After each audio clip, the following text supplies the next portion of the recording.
This video introduces the PyPuzzles module. On the PyPuzzles page, we have topics listed on the left, and along the top we've got different challenges. Selecting a challenge, and the challenge will load. And here we've got an example of a selection challenge. Write a script to check if a student passes or fails an assessment based on an inputted percentage. Pass mark is 50. So let's begin by making an obvious error. There's no casting here, just so we can see what happens when we run the tests. Now in the PyPuzzle module, we can run our code independent of tests, just so we can see if the program is actually working.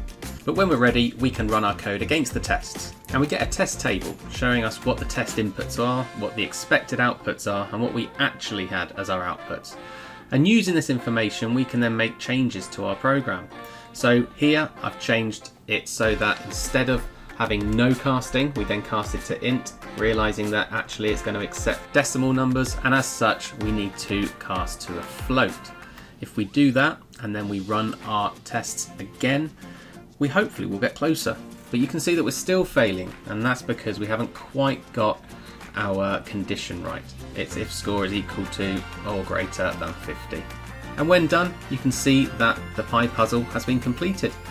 So hopefully you can see the power of this tool, not just in giving students lots of practice in problem solving, but also how it focuses students on the importance of attention to detail, the importance of checking their syntax, and the importance of making sure that every piece of logic is perfect.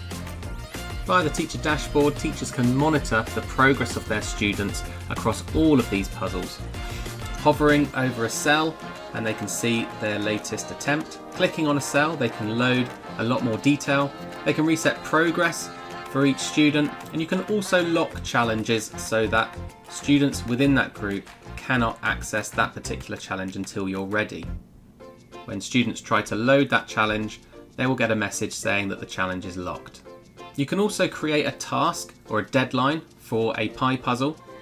Simply select the task that you want to add a deadline to, add a start time and an end time, and you can monitor students' progress against that deadline in the normal way.